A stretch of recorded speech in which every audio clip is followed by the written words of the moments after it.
Okay, one more thing. I just opened my email and found this letter from Sunset Empire Park and Recreation District from the only woman on the board of directors.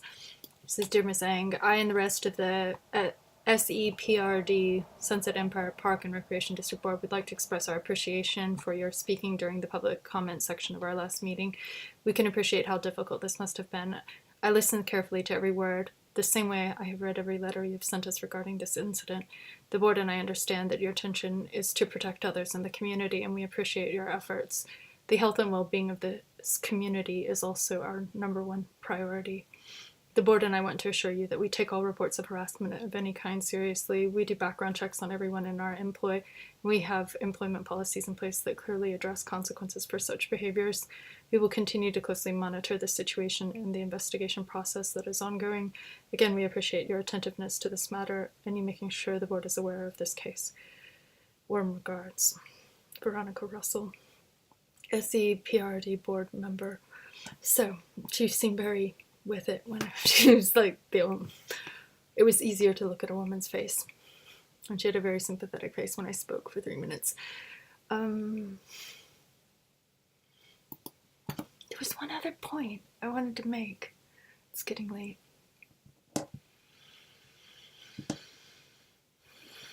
Oh, the fact, what was the retaliation for denying these advances besides assault? No collaboration in the Coast Radio, as promised. No serious.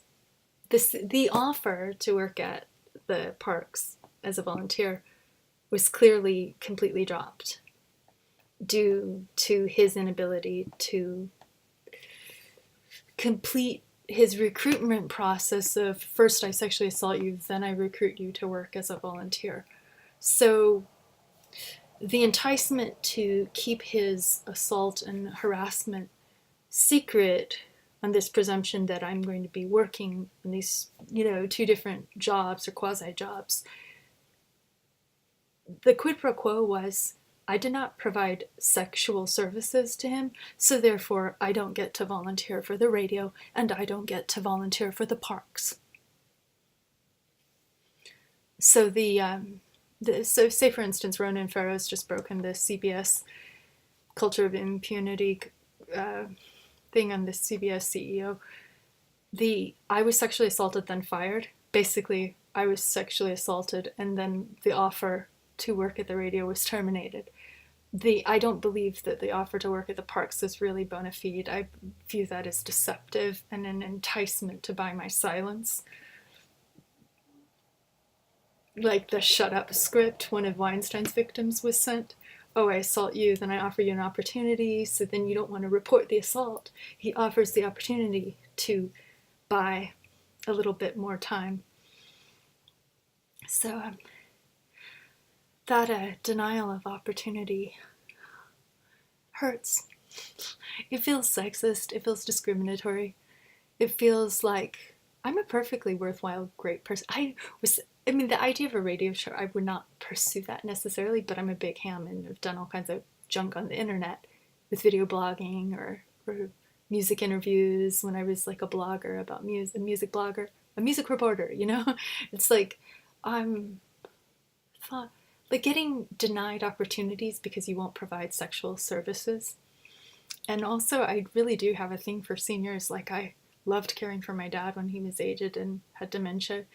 And this is so hard to explain to Kath or Liz Rathbone, the investigator for adult protection, is basically like, say the angry food bank guy who harasses me. I called it up SVP and was like, he's shouting at me, really rude and abusive. He doesn't work at that food bank anymore because I made a phone call.